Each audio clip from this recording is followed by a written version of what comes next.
इस भव्य समारोह में उपस्थित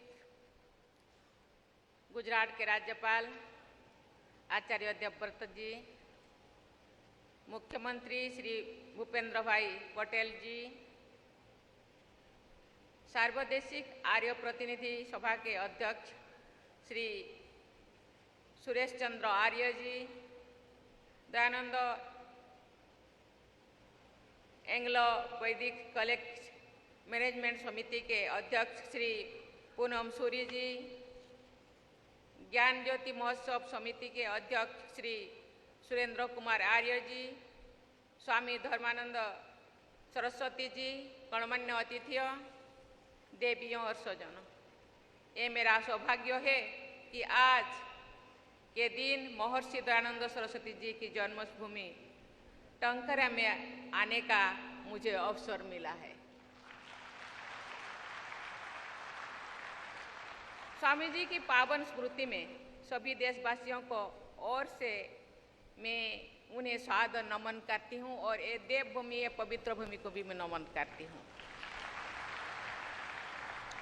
स्वामी जी की 200वीं जयंती पूरी देश के लिए एक ऐतिहासिक अवसर है।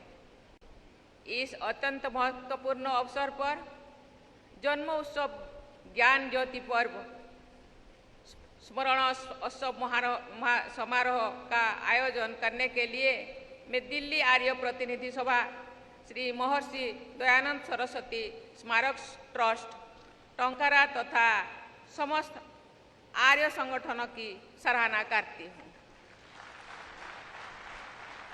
देवियों और स्वजनों, हमारी भारत भूमि धन्य रही है जिसने महर्षि दयानंद सरस्वती जैसी अद्भुत विभूतियों को जन्म दिया है।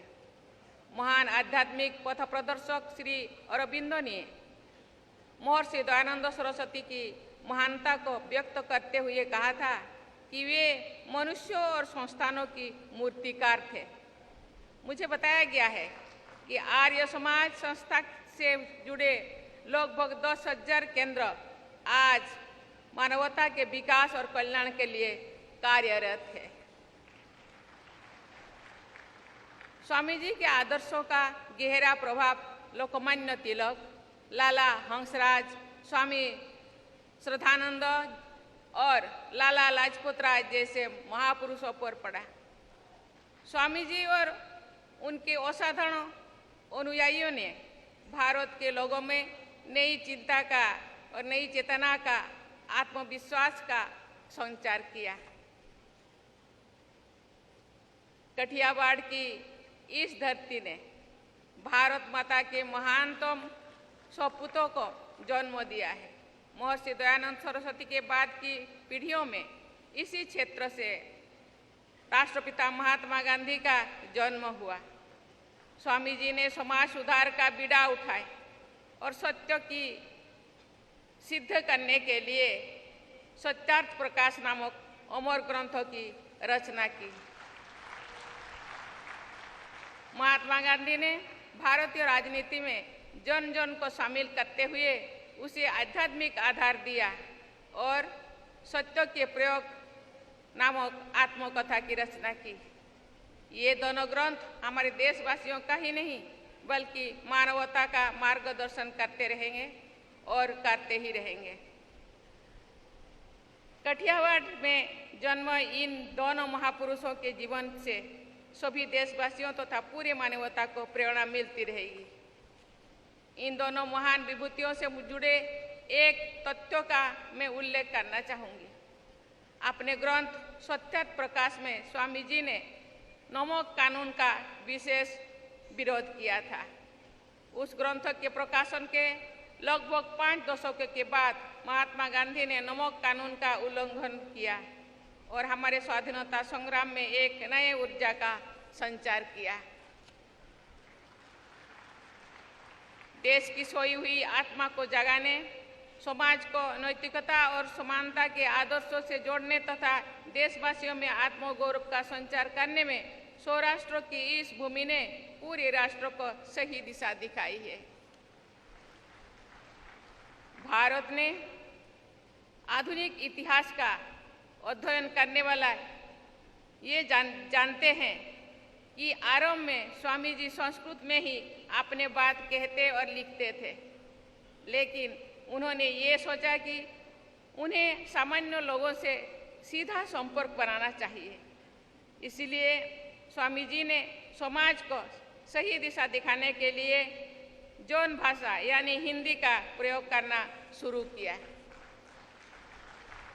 देवियों और स्वजनों, महर्षि दयानंद सरस्वती जी ने 19वीं सदी के भारतीय समाज में व्याप्त अंधविश्वासों और कुरीतियों को दूर करने का बीड़ा उठाया। उनके द्वारा फैलाए गए प्रकाश से रूढ़ियों और अज्ञान का अंधेरा दूर हुआ और प्रकाश तब से लेकर आज तक देशवासियों को मार्गदर्शन करता रहा और भविष्य में भी करता रहेगा। स्वामी जी ने समाज को आधुनिकता और सामाजिक न्याय का रास्ता दिखाया। उन्होंने बाल विवाह और बहुविवाह का कड़ा विरोध किया। उन्होंने विधवा विवाह को प्रोत्साहित किया। वे नारी शिक्षा और नारी स्वाभिमान की प्रबल पक्षधर थे।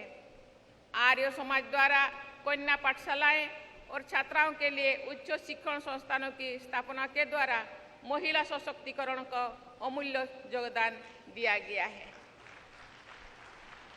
आज हमारी बेटियां विभिन्न क्षेत्रों में उपलब्धियां के नई कीर्तिमान स्थापित कर रहे हैं। ये बदलाव नारी स्वाभिमान के प्रति स्वामी जी के दृष्टिकोण के अनुरूप है। महात्मा गांधी मानते थे कि छुआछूत को दूर करने के लिए स्वामी दयानंद जी का अभियान समाज सुधार का उनका सबसे महत्वपूर्ण कार्य था। गांधी जी ने स्वयं भी स्वामी जी के उस अस्पृश्यता उन्मूलन अभियान को सर्वाधिक महत्व दिया। स्वामी जी के समानता तथा समावेश के आदर्शों के अनुरूप अखिल भारतीय दयानंद सेवाश्रम संघ द्वारा जनजातीय आबादी वाले क्षेत्रों में विद्यालय चलाया जा रहा है। आदिवासी युवाओं के लिए कौशल विकास केंद्र चलाया जा रहा है। इन स्कूलों और केंद्रों में छात्रों को निःशुल्क आवास और शिक्षा प्रदान की अभी भी चल रहा है। मुझे ये जानकर प्रसन्नता हुई है कि आर्य समाज द्वारा स्वामी जी की 200वीं जयंती मनाने के 2 वर्ष तक चलाने वाले श्रवण उत्सव के दौरान बहुत ही उपयोगी मुद्दों पर केंद्रित आयोजन किए जा रहा है। पारिवारिक और सामाजिक सौहार्द, प्राकृतिक कृषि तथा नशामुक्त से जुड़े आयोजन स्वामी जी के आदर्शों के अनुरूप एक स्वच्छ समाज तथा स्वस्थ समाज, स्वर्णिम भविष्य के निर्माण में सहायक सिद्ध होंगे। गुजरात के वर्तमान राज्यपाल आचार्य देवव्रत जी आर्य जी की प्राकृतिक कृषि के क्षेत्र में अमूल्य मार्गदर्शन करते रहे हैं। सस्टेनेबल एग्रीकल्चर मानवता के भविष्य और स्वास्थ्य के लिए अनिवार्य है। स्वच्छ जल और अच्छी मिट्टी के बिना शरीर स्वस्थ नहीं रह सकता है। प्राकृतिक कृषि को अपनाना क्लाइमेट चेंज की चुनौतियों का सामना करने में भी सहायक होगा। आचार्य देवव्रत जी ने स्वामी दयानंद सरस्वती के विचारों और आदर्शों को पूरी निष्ठा के साथ आगे बढ़ाया है। इसके लिए मैं उनकी विशेष सराहना करती हूँ। अगले वर्ष स्वामी जी के द्वारा आर्य समाज की स्थापना के 150 वर्ष पूरी हो जाएंगे।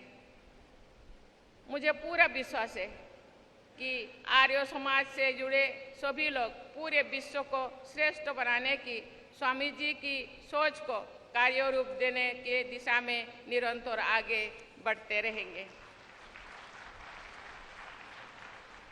मैं एक बार फिर महर्षि दयानंद सरस्वती जी की स्मृति को नमन करती हूँ और आर्य समाज परिवार की विश्वव्यापी सफलता की कामना करती हूँ। आप सबका बहुत बहुत धन्यवाद। जय हिंद, जय भारत। सभी अपने स्थानों पर खड़े होंगे और राष्ट्रगान होगा।